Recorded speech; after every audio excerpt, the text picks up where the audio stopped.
안녕하세요. 결혼 1년 만에 이혼해 지금은 새 인생을 준비 중인 올해 34살 여자입니다. 이혼하게 된 이유를 제공한 건 전적으로 신우랑 시어머니 때문이었지만 중요한 상황에 말 한마디 똑바로 못하는 못 믿어온 남편도 이 이혼에 있어서 아무 잘못이 없다고 할 수는 없겠네요. 남편 아래로 저랑 나이가 같은 신우가 있었습니다. 결혼도 아직 안 했어요. 제 생각이지만 아마 평생을 가도 신우를 데려가겠다는 사람이 있을까 싶습니다. 혹시나 있다면 그 사람은 전생에 나라를 팔아먹었거나 무슨 죄를 지었어도 그에 상응하는 잘못을 저지른 사람이 아닐까 해요. 25살 될 때까지 일은 안 하고 놀러만 다녔대요. 결국엔 시부모님도 하다 안 되겠어서 네가 놀러 다닐 돈은 직접 벌어서 쓰라고 하셨다고 하더라고요. 그 후 신우가 첫 직장을 가진 이래로 여지까지 바뀐 직장만 30개가 넘는다고 합니다. 회사뿐만 아니라 아르바이트 같은 것까지 전부 포함한 숫자고요. 9년 동안 30개면 1년에 서너 번씩은 직장을 바꿨다는 소리지요. 신우는 그걸 또 엄청 자랑처럼 이야기해요. 일하다가 지발로 관둔 게 더 많았겠지만 멀쩡한 사장이라면 안 나오는 게 더 돈이 될 거라며 신우를 잘랐을 텐데. 신우는 항상 자기를 담기에는 회사라는 그릇이 너무 작다는 식으로 자기 합리화를 했나 보더라고요. 자기 애가 강한 것도 좋지만 적당히 해야지. 솔직히 나이 34이나 먹고 저런 소리 하고 있으니까 자유로운 영혼처럼 보인다기보단 한심하기 그지 없었습니다. 그것뿐이겠나요? 심지어 성격도 안 좋아요. 동네에 있는 가게 중에서는 아예 신우를 출입금지 시킨 곳도 있습니다. 술 먹고 행패 부리는 건 기본에 멀쩡한 손님한테 시비 걸어서 싸움까지 하니 장사하는 사람 입장에서는 신우한테 팔아봐야 얼마나 판다고 다른 손님 끊기지 않게 출입 금지를 시키는 게 100번 나은 선택이었겠죠. 그 중에서도 제일 견디기 힘든 게 다른 사람 뒷담화 하는 거였어요. 그럴 땐 시모랑 또 어찌나 짝짝꿍이 잘 맞는지. 제 앞에서 대놓고 언니는 다 좋은데 옷 입는 센스가 없다느니 화장이 촌스럽다느니 어쩌니 하면서 앞담화도 하는데 뒷담화는 또 얼마나 잘하겠어요. 100번 양보해서 그 사람 없는 자리에서 뒷담화 할 수도 있죠. 저희가 뭐 조선시대 양반들도 아니고 채통 지킬 거 있나요? 마음에 안 드는 게 있으면 당사자가 없을지라도 그 자리에서 후련하게 까내리는 것도 방법이라고 생각합니다. 문제는 뒷담화를 하는 대상이 불특정 다수라는 데 있었어요. 가령 다 같이 어디 교회에 카페라도 간다 치면 생판 모르는 사람 험담을 하기 시작하거든요. 그것도 뭐 소곤소곤 한다면 제가 따로 말을 않겠는데 아예 대놓고 바로 옆에 테이블에 앉은 사람을 빤히 쳐다보면서 저 사람은 자기 얼굴에 저런 가방이 어울린다고 생각해서 들고 다니는 걸까? 라던지 외적인 부분을 가지고 그렇게 사람을 까내려요. 얼마나 빤히 쳐다보고 얼마나 큰 소리로 이야기하는지 저는 항상 혹시나 저 사람이 시모랑 신우 둘이서 하는 말을 듣지는 않았을까?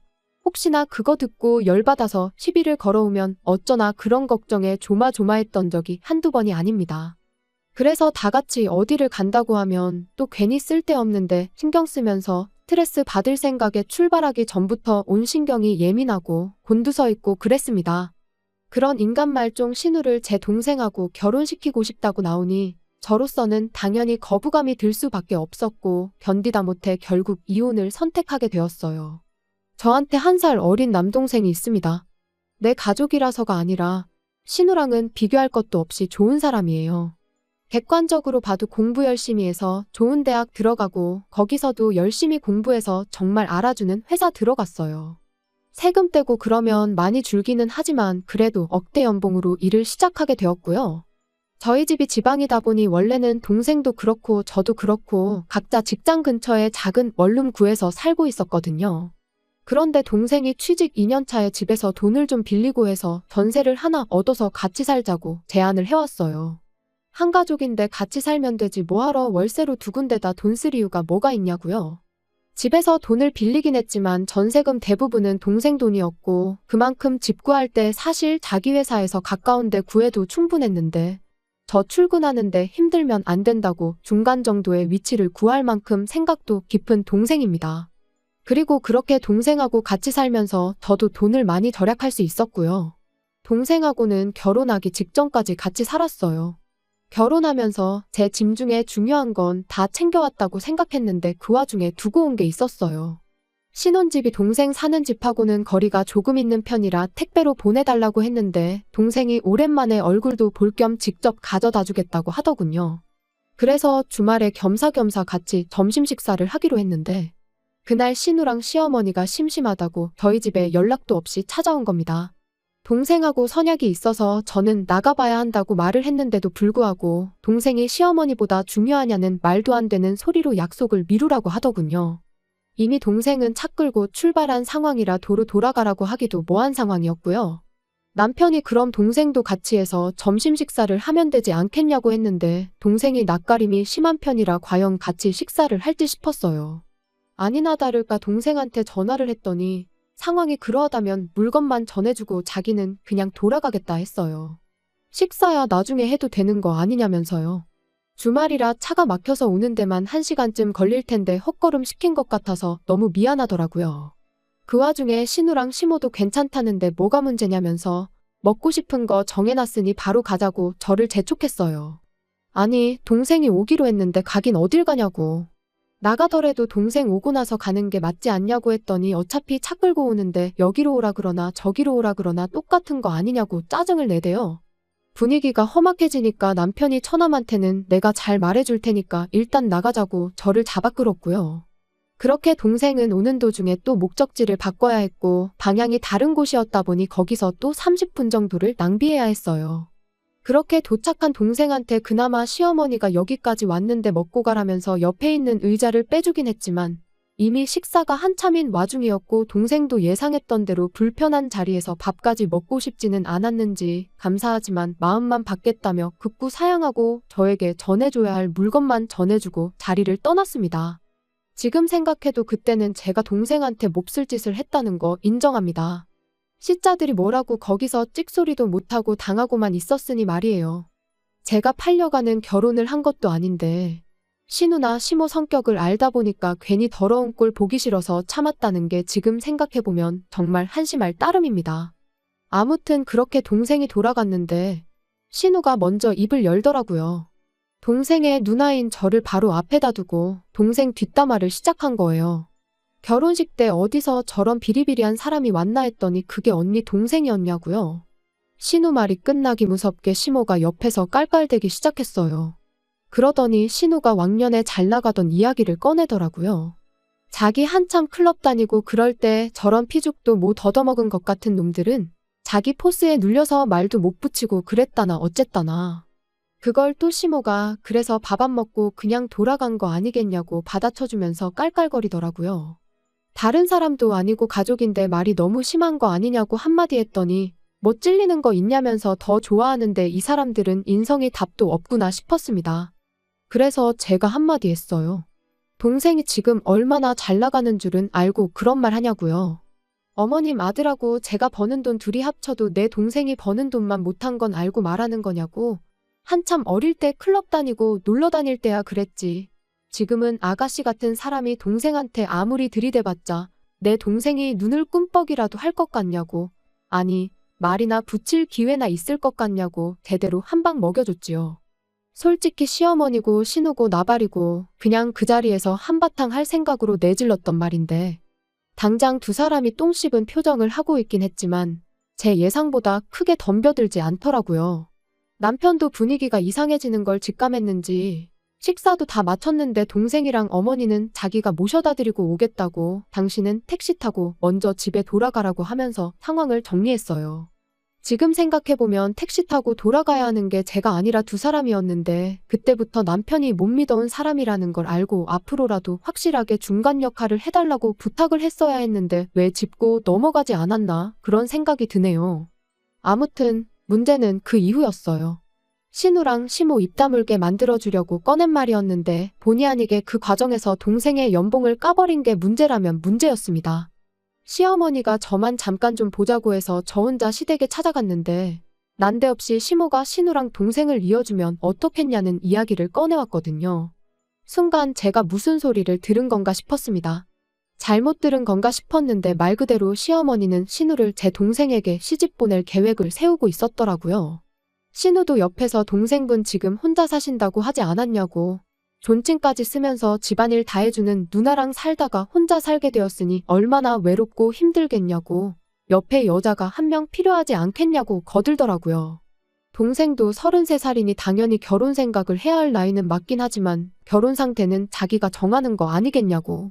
당장 부모님이 정략 결혼을 시켜도 안 한다고 할 텐데 제가 하란다고 하겠냐고 한마디 했죠. 그랬더니 신우가 자랑처럼 이야기하더라고요. 이날 이때껏 자기 인생에서 자기가 먼저 꼬셔서 안 넘어온 남자가 없다고, 동생분도 지를 분명히 마음에 들어할 거라는 소리를 자신있게 하면서요. 저라면 쪽팔려서라도 그런 말 못할 텐데 그날 식사할 때도 동생분이 자기를 보는 눈빛이 심상찮았다면서 일단 자리만 만들어주면 넘어오는 건 시간 문제니 그렇게 알라고 하는데 어이가 없어서 한숨도 나오질 않았어요. 그게 말이나 되는 소리냐 했더니 이번엔 시모가 나서서 요즘 시대에 겹사돈 그런 게 문제나 되겠냐면서 당신은 그런 보수적인 사람이 아니라 깨어있고 열려있는 사람인 게 얼마나 다행인 줄 아냐면서 아주 모녀가 쌍으로 김칫국을 마시고 있더라고요. 겹사돈 되고 그런 게 문제가 아니지 않냐고, 나한테 말해봐야 소용도 없고 동생 의사가 제일 중요한 건데 왜 벌써 그렇게 하기로 결정을 내리고 통보를 하고느냐고 따졌습니다.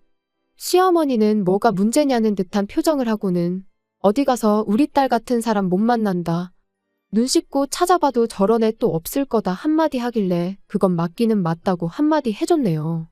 세상에 신우 같은 사람이 또 어디 있겠냐고, 34살 먹고 변변찮은 직장도 없지, 술주정부리다 동네 술집이란 술집에서는 출입 금지까지 당했지. 아직도 20대 때 이 남자 저 남자 만나고 다닌 걸 자랑스럽게 생각하고 다니지. 하기사 인생에 좋았던 시절이 그때밖에 없는데 그때 추억이라도 뜯어먹고 살아야지, 안 그러면 비참해서 인생에 재미나 있겠냐고, 두 눈 씻고 찾아봐도 신우 같은 사람 못 찾는다는 말에는 전적으로 동의한다고 한마디 해줬습니다. 어떻게든 제 마음에 들어서 동생하고 자리라도 만들어 보겠다고 눈치 보던 신우가 저 말이 끝나기 무섭게 저한테 고래고래 소리를 지르더라고요. 그래도 오빠 마누라라고 언니 대접해줬더니 네가 무슨 진짜 언니나 되는 줄 아느냐고, 나 어렸을 때 너 같은 애들은 감히 내 눈도 못 마주치고 혹시나 내 심기 건드릴까봐 바닥 보고 걸어 다녔다고 성질을 부리면서요. 그래서 또 옛날 얘기 꺼낸다고, 그때 바닥 보고 걸어 다녔던 친구들 지금 뭐하고 사는지 요즘 인터넷도 잘 돼 있는데 한번 찾아보라고 했어요.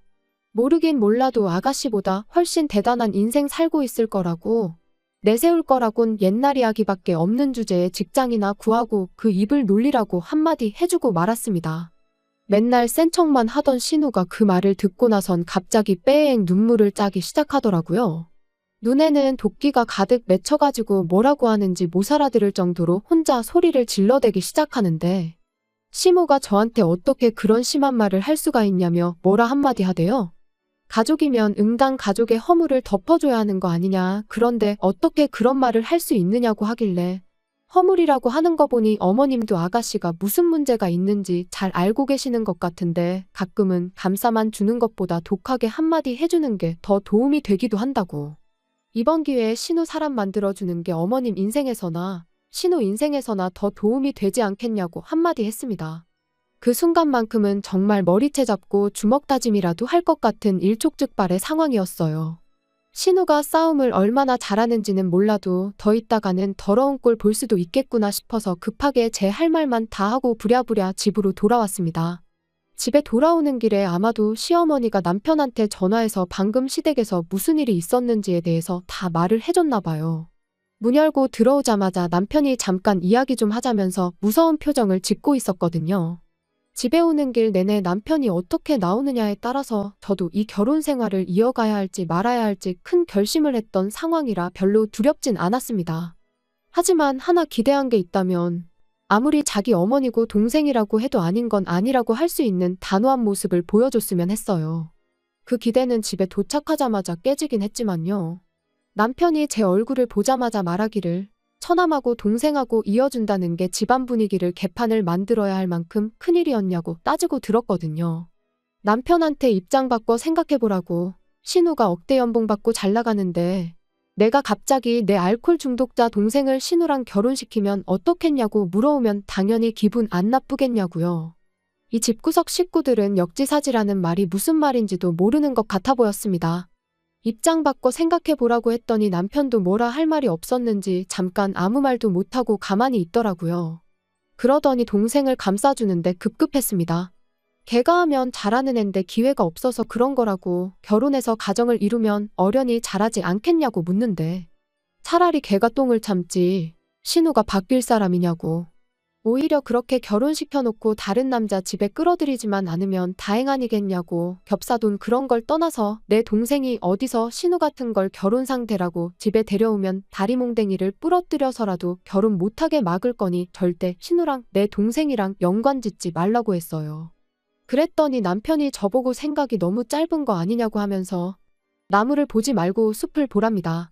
뭔 소리를 하는가 했더니 지 동생이랑 엄마랑 똑같은 소리를 하고 있네요. 솔직히 처남이 비리비리하고 외모도 좀 딸리지 않느냐고. 앞으로 처남한테 결혼하겠다고 들이대는 사람이 있으면 100이면 100 처남이 버는 억대 연봉을 노리고 결혼하겠다는 사람일 거라는 겁니다. 결혼하면 그 누군지도 모르는 여자 집으로 처남이 피땀 흘려 번 돈이 흘러 들어갈 텐데 그럴 바에 한 가족인 우리 집에 쓰는 게 맞지 않겠냐면서요. 그 말 듣자마자 이혼을 결심했던 것 같아요. 이 집구석 사람들 중에 남편만큼은 정상이라고 생각했는데 다 그 나물에 그 밥, 똑같은 놈들이었던 거죠. 더 묻고 따질 것도 없겠다 싶어서 겹사돈이 문제가 아니고 나도 당신하고 이혼할 생각이니 그렇게 알라 한마디 해주고 그 길로 짐 싸서 나왔습니다. 동생 신세는 지고 싶지 않았는데 갈 곳이 마땅히 동생 집 말고는 없더라고요. 제가 찾아온 걸 보고는 동생이 놀라서 무슨 일이냐고 묻길래 자초지종을 다 말해줬습니다. 그나마 다행인 건 동생이 결혼을 전제로 만나고 있는 사람이 있다는 거였어요. 같은 직장에 몸담고 있는 사람이라고 하니 적어도 신우처럼 머릿속에 똥만 가득 찬 사람은 아닐 테니까 안심이 되더라고요. 어차피 매형 동생분하고 결혼은커녕 앞으로 만날 일도 없을 것 같은데 매형한테 잘 이야기해서 풀면 어떻겠냐고. 누나가 이대로 이혼하면 나 때문에 이혼하게 되는 것만 같아서 마음이 무겁다고 하길래 그런 생각은 하지 말라고 했습니다. 너 때문이 아니라 너 덕분에 이혼하는 거라고. 걔한테 비교하자니 걔한테 미안할 만큼 되먹지도 못한 인간들로 이루어진 집구석인 걸 덕분에 알게 되었으니 더 늦기 전에 이혼하는 게 천만다행 아니겠냐고요. 아무튼 그렇게 남편과는 이혼을 하게 되었어요. 처음에 남편이 죽어도 이혼 안 해줄 거라고 으름장을 놓더니 시어머니 입장에서는 그래도 아들이 하루라도 덜 살고 이혼하는 게 낫다 싶었는지 2달도 안 지나서 결국 이혼 서류에 도장을 찍게 만들어줬어요. 그렇게 1년 길지도 않은 결혼 생활에 종지부를 찍고 혼자가 되었습니다. 동생이 결혼할 상대가 생겼다니 동생 집에서 머무는 게 그 여자 입장에서는 똑같은 시짜짓하는 신우처럼 보일 수도 있겠다 싶어서 지금은 다시 혼자서 살고 있어요. 하지만 아무리 혼자서 살게 되었다고 한들 그 인간만도 못한 집구석에서 한 가족으로 살고 있는 것보다는 100배 1000배 낫네요.